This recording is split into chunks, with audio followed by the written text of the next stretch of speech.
денес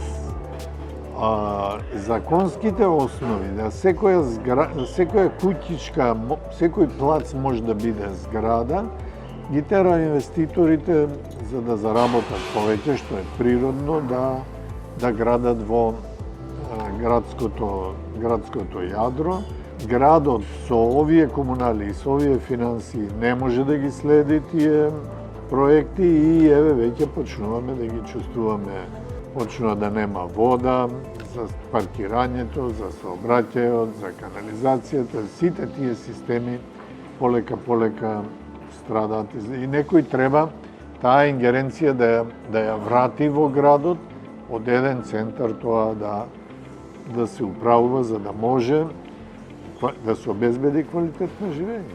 Системски, законски треба да му се пренесат уште ингеренции. Не може со закон да ти одредат 100% искористеност на парцелата. Значи се знаат, градот треба да си одредува јадро каде ќе се искористува 30%, каде се 100%, никаде во светот не може искористеност на парцела, бидејќи покрај живеењето во станот и други сервиси во секојдневниот живот ти треба да се обезбедува простор.